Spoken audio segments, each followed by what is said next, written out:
Pozdrav svima, dobrodošli u novi video.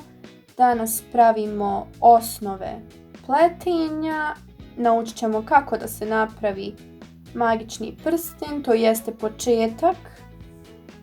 Tako uvijek počinjemo da pletemo.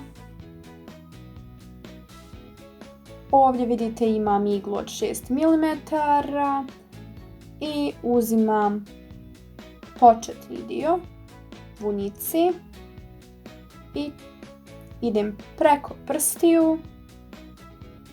Tu imamo mali iksić,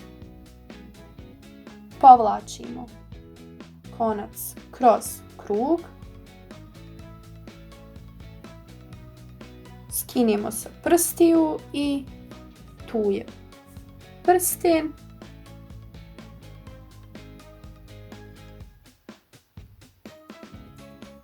I sada stavimo preko prsta lijeve ruke.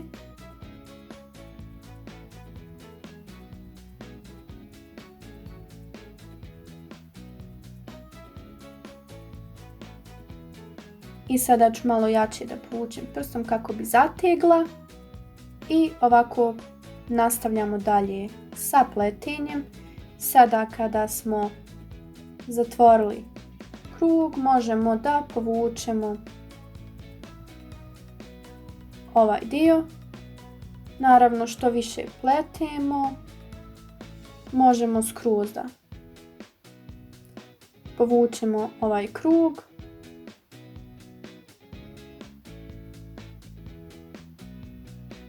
Ali tek nakon nekog vremena.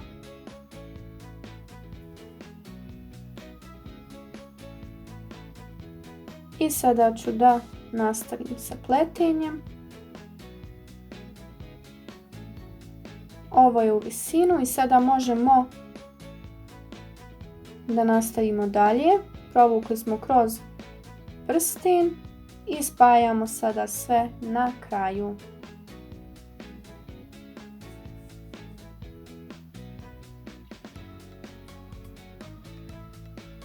I opet kroz ovaj dio.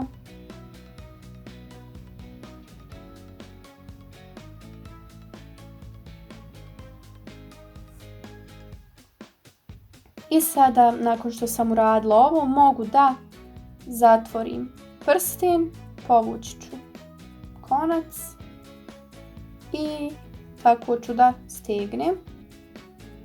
Eto ga. I sada tu imamo glavni dio za naše pletenje.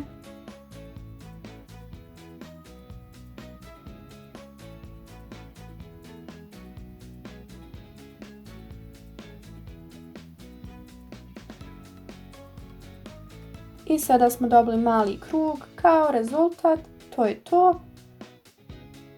Ovo je sve što se tiče početka pletenja. Malo izgleda komplicirano, ali nije. Možete da izvježbate ovaj dio.